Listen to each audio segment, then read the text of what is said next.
Hello everyone, welcome to my our channel experience with math. কেমন আছো সকলে? আশা করছি সকলে খুব খুব ভালো আছে। চলো আজকের ক্লাস শুরু করা যাক।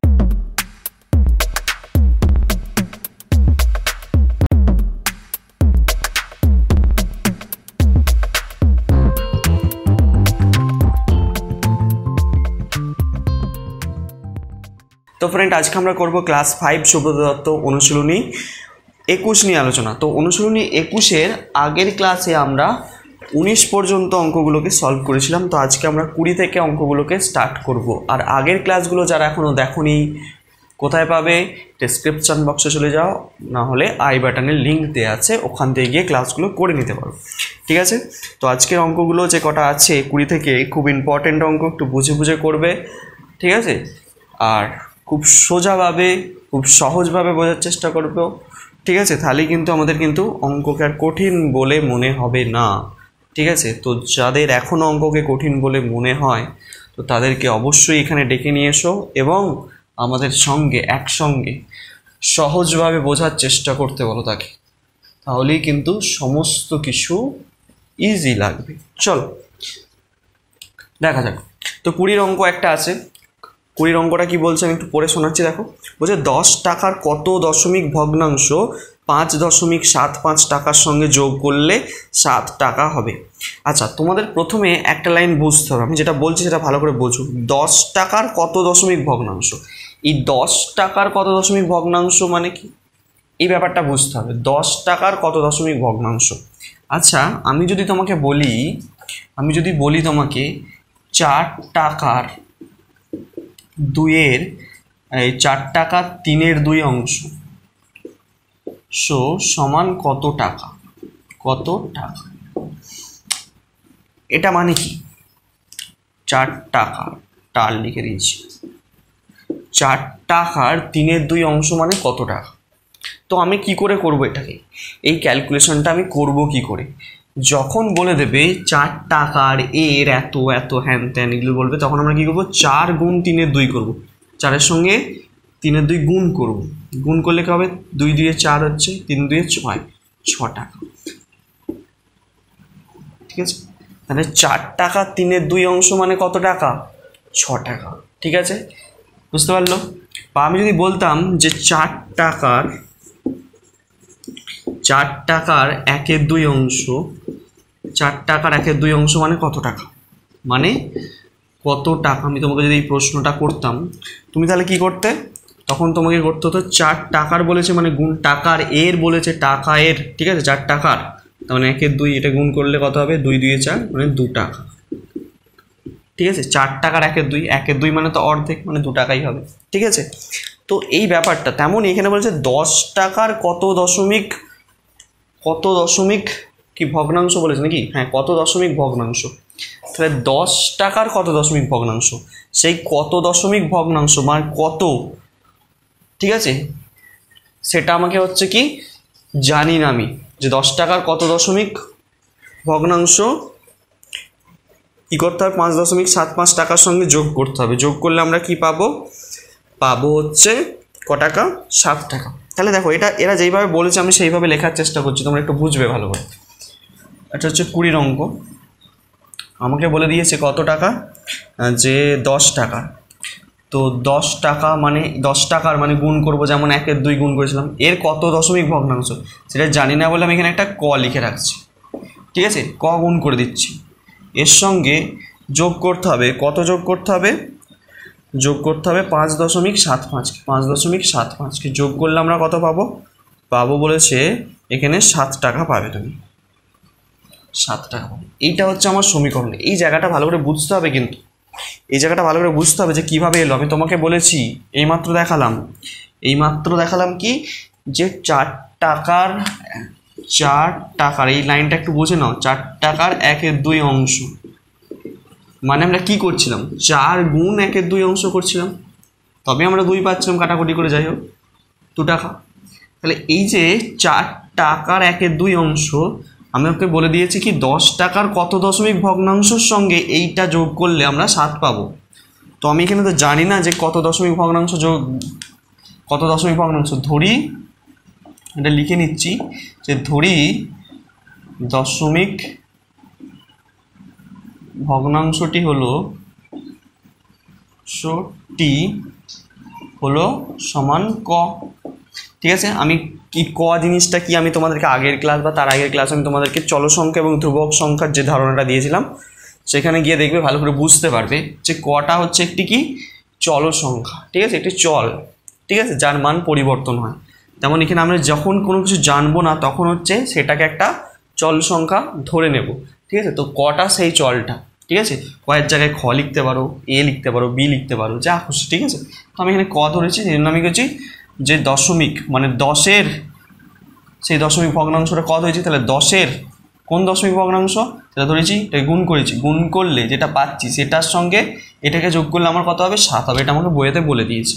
ঠিক আছে, এবার আমার কাজ কি, আমার কাজ হচ্ছে এই কয়ের মানটা বের করো। কয়ের মানটা বার করলে আমার উত্তর হয়ে যাবে। বোঝা গেল? চলো এটাই করব। তাহলে এই জিনিসটাকে বলা হয় সমানের বাঁ দিক এবং সমানের ডান দিকে কিছু থাকলে সেটাকে আমরা বলি সমীকরণ। তো এই সমীকরণটাকে আমাকে সমাধান করতে হবে কিভাবে, 10 গুণ ক যেমন আছে আমি লিখে রেখে দিচ্ছি, এখানে সমান চিহ্ন দিচ্ছি। এই যে এইটাকে এ পাশে পাঠিয়ে দেবো।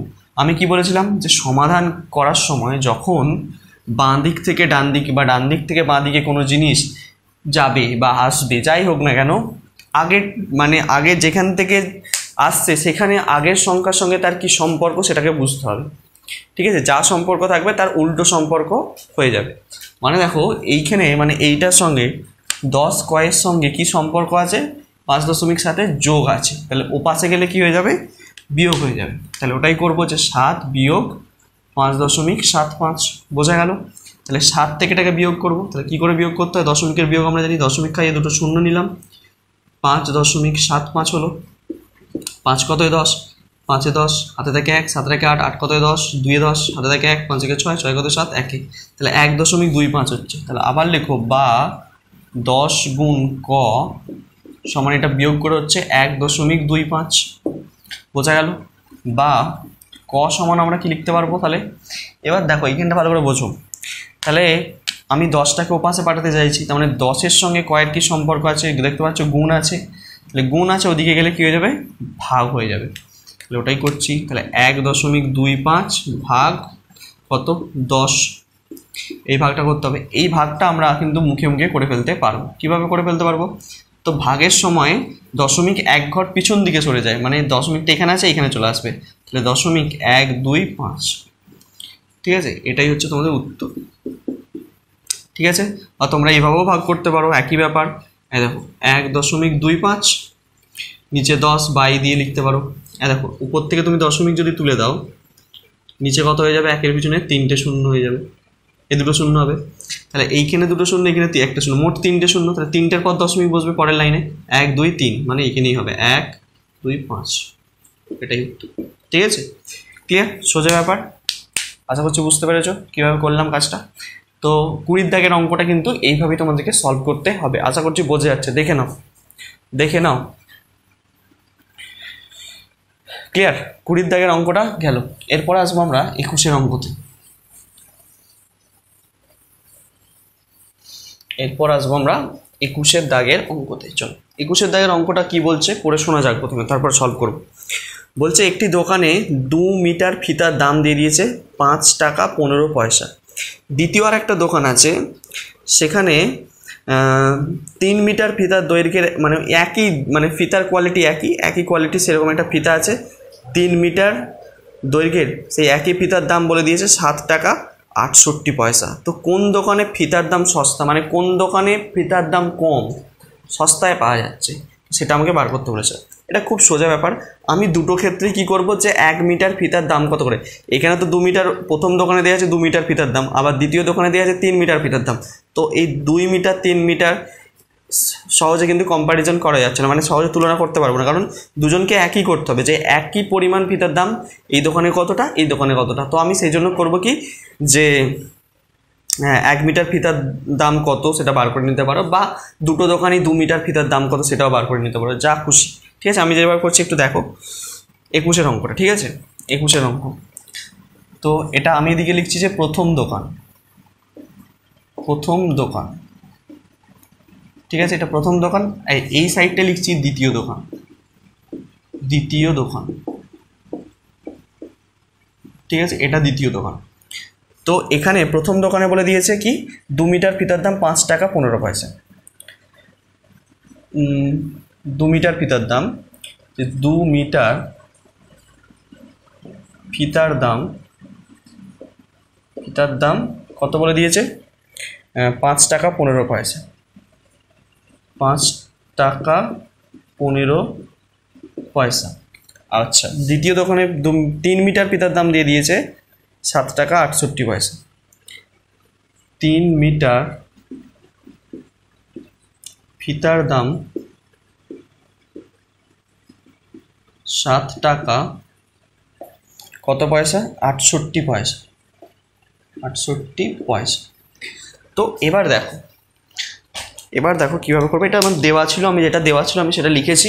তো প্রথম কথা, এখানে 2 মিটার ফিতার দাম দেওয়া আছে, এখানে 3 মিটার ফিতার দাম দেওয়া আছে, এটা তুলনা করতে অসুবিধা হচ্ছে। তাহলে আমাকে যাই হোক একটাই নিয়ে আসতে হবে, মানে যে আমি যদি বার করি যে 2 মিটার ফিতার দাম এখানে যা দেওয়া আছে এখানে আমি যদি 3 মিটার ফিতার দাম দেওয়া আছে, আমাকে 2 মিটার ফিতার দাম বার করতে হবে ক্যালকুলেশন করে, ঠিক আছে।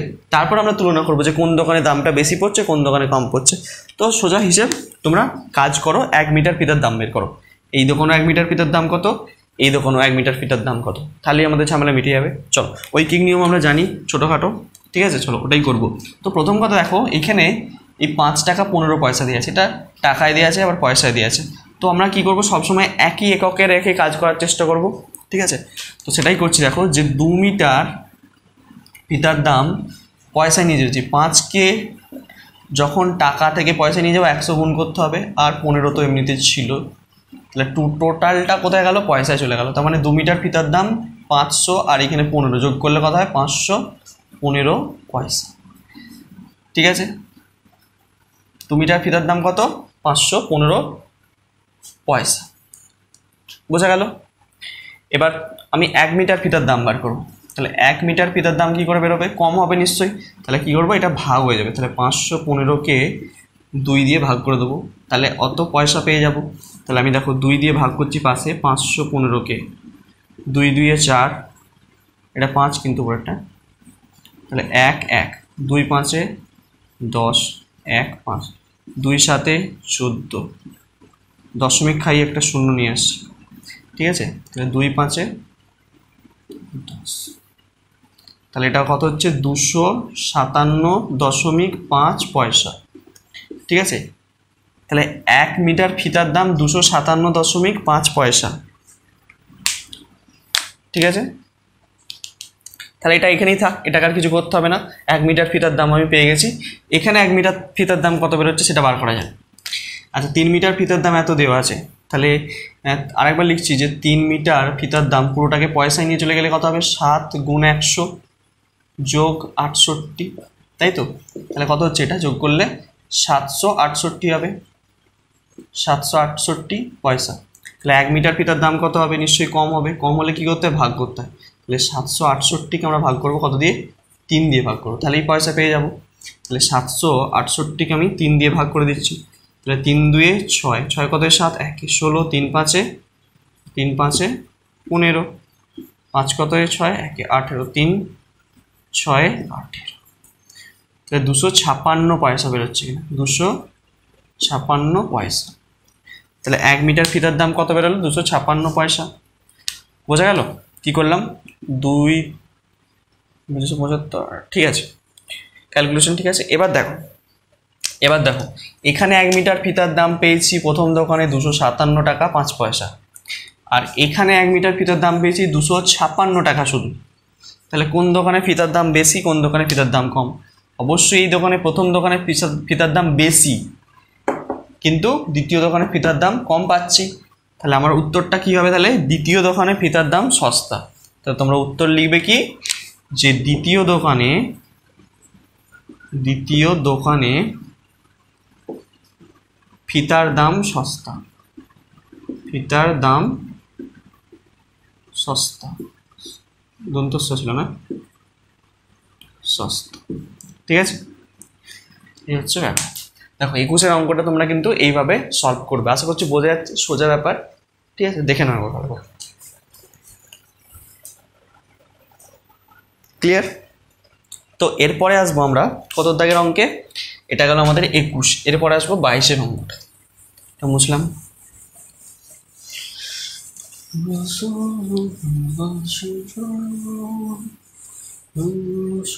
চলো দেখা যাক। তো আমরা কি করব, এবার 22-এর দাগের অঙ্কটা করব। ও যে 55টি কলমের দাম দেওয়া আছে 238.15 টাকা, তবে 112.58 টাকা দিয়ে কয়টি কলম কেনা যাবে। তো এখান থেকে কাজ কি, প্রথমে একটি কলমের দাম বের করা। ঠিক আছে, চলো করছি। দেখো, একটি কলমের দাম বের করতে হবে আমাকে প্রথমে।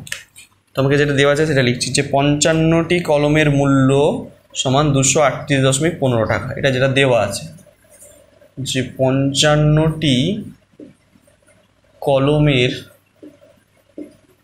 মূল্য 238.15 টাকা। তাহলে একটি কলমের মূল্য কত হবে, কম হবে নিশ্চয়ই। তাহলে কি করতে হবে, 38.15কে ভাগ করতে হবে, ভাগ চিহ্ন দিয়ে কাকে, 55 দিয়ে ভাগ করতে হবে। তাহলে আমরা পেয়ে যাব কত টাকা। চলো এটা কাটাকুটি করে নিই আমরা, তাহলে ঝামেলা মিটে যাবে। দেখো কাটাকুটি করে বসিয়ে দিচ্ছি, 238.15, নিচে হচ্ছে 55, এটা হচ্ছে ব্যাপার। তো এটাকে কাটাকুটি করতে হবে। কীভাবে কাটাকুটি করব, খুব সুন্দর ব্যাপার। দেখো এই দশমিকটা তুলে দাও, নিচে হচ্ছে 100 বসে গেল একটা, দুটোর পর দশমিক আছে। এবার কাটাকুটি করছি, 5 দিয়ে যাবে। দেখো এর শেষ অঙ্কে এককের ঘরে অঙ্কে 5 আছে, এরও 5 আছে, তাহলে 5 দিয়ে কাটবে। 5 11 55, 5 দিয়ে যদি কাটি 5 4 20 হচ্ছে, 5 7 35 হচ্ছে, 36 3 হচ্ছে, 5 6 30 হচ্ছে, 30, 5 6 30, আর এখানে 15, 5 3 15 হয়ে গেল ওটা। আচ্ছা 11 দিয়ে এটাকে কাটা যাবে। দেখো 11 দিয়ে যদি কাটি, 11 1 11, 4 11 44, 45 46 47, 3 হচ্ছে 36 হচ্ছে এখানে, তাহলে 3 11 33, 34 35 36, আবার 3 11 33।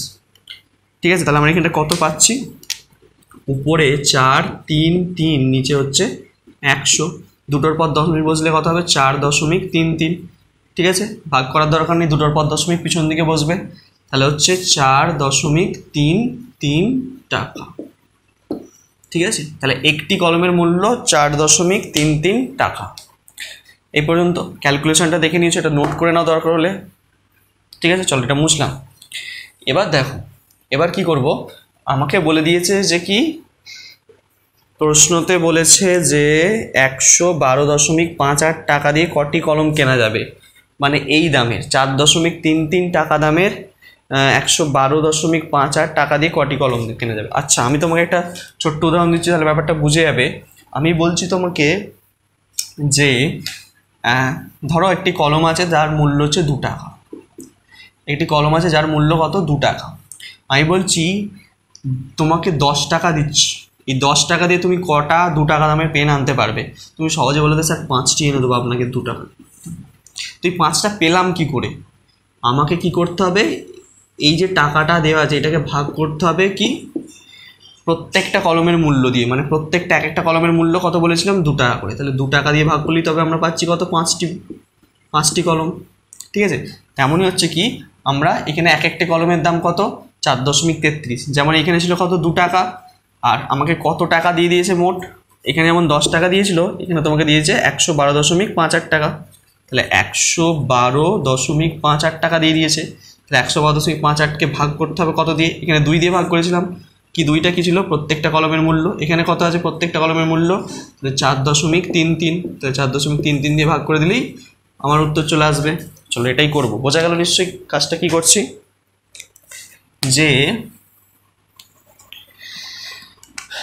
লিখব কি, 112.58 টাকায় কলম পাওয়া যাবে, কলম পাওয়া যাবে, কতগুলো পাওয়া যাবে, ভাগ করতে হবে কত দিয়ে, 112.58 ভাগ 4.33টি। ঠিক আছে, কলমের সংখ্যা। তাহলে আমাকে প্রথমে এখানে ক্যালকুলেশন আমি তোমাকে দেখিয়ে দিচ্ছি কীভাবে করছি। দেখো 112 মানে 112.58 বাই দিচ্ছি 4.33, তো দুটোই দশমিক আছে দুটোর পর, সেজন্য তুলে দিলাম। ঠিক আছে, এবার এটা তুমি কি করবে, কিচ্ছু কাটাকুটি করতে হলে সিম্পল ভাগ করে দাও, 112.58কে। তো প্রথমে দেখো 2 দিয়ে যাবে, এটা 2 দিয়ে গেলে 3 2 6, 3 2 6, 4 2 8, ঠিক আছে। তো 6 কত 15, 9 15, হাতে থাকে 1, 6 থাকে 7, 7 কত 15, 5 এই 7 কত 12, 5 12, হাতে থাকে 1, 8 থাকে 9, 9 কত 11, 9 10 11, 2 11, হাতে থাকে 1, মিলে গেল। তাহলে এখানে 8 বসে গেল, ঠিক আছে। এবার দেখো 4 3 3কে আমরা 6 দিয়ে যদি করি, 3 6 18 8, হাতে থাকে 1, 3 6 18 1 19 9, হাতে থাকে 1, 4 6 24, হাতে থাকে 25, 25 98, তাহলে এখানে 6 খাইয়ে 25 98 মিলে গেল ভাগ আমার। তাহলে কত উত্তর দাঁড়াচ্ছে এখানে 26টি। তাহলে কটি পেন পাবো আমি 26টি, ঠিক আছে। তাহলে এত টাকা দিয়ে কতগুলো পেন পাবো 26টি পেন পাবো, এটাই হচ্ছে তোমাদের আনসার। ক্লিয়ার? বোঝা যাচ্ছে ব্যাপারটা কিভাবে করলাম? খুব সোজা অঙ্ক, দেখে না ভালো করে। এইভাবে কিন্তু এই 22-এর দাগের অঙ্কটিকেও তোমাদেরকে সলভ করতে হবে। ক্লিয়ার? চলো এরপরে আসবো যে অঙ্কটি, মানে 23-এর দাগের অঙ্কটিতে ভালো করে বুঝবে। চলো এটা মুছলাম, কিন্তু এটা মুছলাম।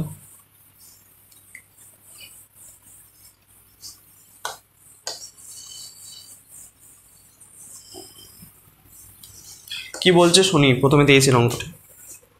বলছে একটি নির্বাচনী কেন্দ্রে মোট ভোটার দাতার সংখ্যা হচ্ছে কত 2000, মানে মোট ভোটার এর সংখ্যা কত বলে দিয়েছে 2000 জন লোক আছে মোট ভোটার, ঠিক আছে। তো নির্বাচনের দিন ভোট দাতার 0.3 অনুপস্থিত থাকলো, মানে সব এতজন ভোটার থাকলেই যে প্রত্যেকজনই ভোট দেবে এরকম মানে নয়, কিছু কারণে অকারণে যাই হোক না কেন কিছু অনুপস্থিত থাকে প্রত্যেক জায়গায়। তো সেই অনুপস্থিতির সংখ্যাটা আমরা বার করব কি করে, আমাদের অংশে বলে দিয়েছে যে যত মোট ভোট দাতা আছে তাদের মধ্যে 0.3 অনুপস্থিত, মানে আসতে পারেনি। তো যদি বিজয়ী প্রার্থী উক্ত দিনে যে কটি ভোট পেয়েছে তার 0.6 ভোট পায়, তবে প্রাপ্ত ভোটের সংখ্যা কত নির্ণয় করো। তো প্রথম কথা ভালো করে বুঝতে হবে যে আমাকে এখান থেকে প্রথমে বার করতে হবে যে কতজন অনুপস্থিত ছিল, ঠিক আছে। কতজন অনুপস্থিত ছিল সেটা বার করতে হবে। আর যদি অনুপস্থিতির সংখ্যা জানতে পারি তাহলে উপস্থিতির সংখ্যা আমরা বার করে ফেলতে পারবো। কেন কি আমাদের টোটাল হচ্ছে 2000 জন ভোটার আছে, তার মধ্যে ধরো যাই বেরোক না কেন সেই সংখ্যাটা অনুপস্থিত থাকলে বাকিগুলো যেগুলো বাকি পড়ে থাকছে সেগুলো উপস্থিত ছিল, এটাই তো হিসেব। তাহলে উপস্থিতির সংখ্যা অনুপস্থিতির সংখ্যা আমরা আরামসে বার করে নিতে পারবো। দেখো অঙ্কটা কীভাবে করি, তো এখানে লিখছি দেখো, মোট ভোটদাতার সংখ্যা 2000, 23-এর অঙ্ক। মোট ভোট দাতার সংখ্যা কত 2000, এত, ঠিক আছে। এত জন লিখতেও পারো, এত জন, ঠিক আছে, 2000 জন আছে। তাহলে অনুপস্থিত ছিল কতজন লিখছি, অর্থাৎ অনুপস্থিত ছিল সমান মোট ভোটদাতা কত 2000 জন, তার 0.3 তার এইমাত্র বললাম যে তার 0.3 মানে গুণ করতে হবে। তাহলে এটা দশমিকটা তুললে একটা 10 হচ্ছে, এই শূন্য কাটছে, তাহলে 3 2 6, তাহলে 600 জন। তাহলে 600 জন কি হচ্ছে আমার অনুপস্থিত ছিল। তাহলে বাকি যেগুলো আছে সেগুলো উপস্থিত আছে, বাকি কি করে বার করবো, মোট হচ্ছে 2000, তার মধ্যে 600 জন অনুপস্থিত, বাকি হচ্ছে 2000 মাইনাস 600, তাহলে যে সংখ্যাটা বেরোবে সেটাই হচ্ছে উপস্থিত ছিল। তাহলে অর্থাৎ উপস্থিত ছিল কতজন, টোটাল হচ্ছে 2000 জন লোক, তার মধ্যে আসেনি 600 জন, তার মধ্যে তাহলে বিয়োগ করলে হচ্ছে 1400 জন হচ্ছে উপস্থিত ছিল। ভালো করে বোঝো, তাহলে কতজন উপস্থিত ছিল আমার এখানে 1400 জন উপস্থিত ছিল। এবার আমাকে বইয়েতে একটা জিনিস বলে দিয়েছে যে এই বিজয়ী প্রার্থী উক্ত দিনে যে কটি ভোট পেয়েছে তার 0.6 ভোট পায়। 0.6 ভোট কার কাছ থেকে পেয়েছে, কোন সংখ্যাটার থেকে পেয়েছে, মানে যতজন উপস্থিত ছিল তার হিসেবে 0.6 পেয়েছে ভোট। তাহলে দেখো ভালো করে বুঝবো এখানটায়, তাহলে এইগুলো উপস্থিত হতে পারেনি, এইগুলো উপস্থিত হয়েছিল, তার মানে এইগুলোই ভোট দিয়েছিল, এতজনই ভোট দিয়েছিল। তাহলে এর 0.6 মানে কতগুলো ভোট, তাহলে আমরা পেয়ে যাব। তাহলে এখানটা কি লিখবো আমরা, লেখো যে তাহলে মোট প্রাপ্ত ভোটের সংখ্যা, তাহলে লিখবো কি মোট প্রাপ্ত ভোটের সংখ্যা, মোট প্রাপ্ত ভোটের সংখ্যা কিভাবে বার করবো? দেখো, উপস্থিত ছিল 14,000, এই 1,400 জন, তার 0.6 এতজন ভোট দিয়েছে বা পেয়েছে, এই প্রাপ্ত বিজয়ী প্রার্থী পেয়েছে। তাহলে এটা যদি দশমিকটা তুলে দিই, নিচে একটা শূন্য হয়ে যাচ্ছে, এই শূন্য কেটে দাও, তাহলে 140 গুণ 6, তাহলে 6 0 0, 4 6 24 4, 4 6 24 4, হাতে গিয়ে 2 6 6 আর 2 8, তাহলে 840টি এতগুলি ভোট, প্রাপ্ত ভোটের সংখ্যা। ঠিক আছে, এটাই তোমাদের আনসার। এইভাবে করতে হবে তোমাদের 23-এর দাগের অঙ্কটি। দেখে নাও, আশা করছি বুঝতে পারছো। ক্লিয়ার? তাহলে 23-এর দাগের অঙ্ক আশা করছি বোঝা গেছে। তো নেক্সট অঙ্কটে যাওয়া যাক, 24-এর অঙ্ক। দেখো, 24-এর যে অঙ্কটি আছে একদম ইজি অঙ্ক, বাচ্চা ছেলের অঙ্ক, তোমরা একদম নিজেরা করে ফেলতে পারো। আমি একটু হেল্প করে দিচ্ছি। দেখো, 24-এরটা আমি বলছি, তোমরা নিজেরা করে নেবে। বলছে, রাজু একটি বই কিনলো যার মূল্য এত টাকা, 5টি কলম কিনলো যার প্রতিটির মূল্য এত টাকা, 2টি পেন্সিল কিনলো যার প্রতিটির মূল্য এত টাকা। তাহলে সে দোকানদারকে মোট দিয়েছে 100 টাকা নোট, তবে দোকানদার তাকে কত টাকা ফেরত দেবে? প্রথম কথা হচ্ছে একটি বইয়ের মূল্য দেওয়া আছে, একটি বইয়ের মূল্য, এটা ভালো কথা। 5টি কলম কিনলো যার প্রতিটির মূল্য 4.25 টাকা। তাহলে একটি কলমের মূল্য এটা দেওয়া আছে, তোমাকে এখানে কিন্তু ভুল করে যেন ভাবনি 5টি কলমের মূল্য দেওয়া আছে, একটি কলমের মূল্য। তোমাকে এখানে এটা একটু হেল্প করে দিচ্ছি 24-এরটা। তো একটি কলমের মূল্য দেওয়া আছে, এটা একটি কলমের মূল্য কত দেওয়া আছে তোমাকে? এটা দেওয়া আছে 4.25 টাকা। তুমি কটা কলম কিনেছো বইতে? দেখো, 5টি কলম কিনেছো, তাহলে 5টি কলমের মূল্য বার করতে হবে 5 গুণ বা ইটা গুণ 5 টাকা, 4.25 গুণ 5, তার মানে এত টাকা। যেটা বেরোবে সেটাই হবে তোমার 5টি কলমের মূল্য। একইভাবে কি করবে? 2টি পেন্সিল কিনলো যার প্রত্যেকটির মূল্য 2.75। ঠিক আছে, তাহলে একটি পেন্সিলের মূল্য, তাহলে 2টি পেন্সিলের মূল্য জানতে গেলে 2 গুণ করতে হবে। ঠিক আছে, তাহলে এটা পেন্সিলের মূল্য পেয়ে যাবে এইভাবে। আর কি কিনেছে?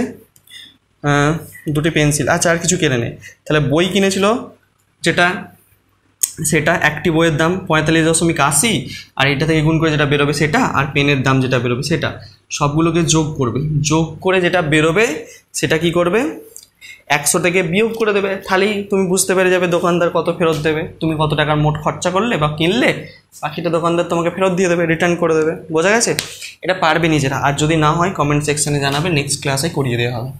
ঠিক আছে, 24-এর অঙ্কটা এইভাবে সলভ করতে হবে। তো চলো, আর লাস্টের অঙ্ক আছে অনুশীলনী 21-এর, একটাই 25-এর অঙ্ক।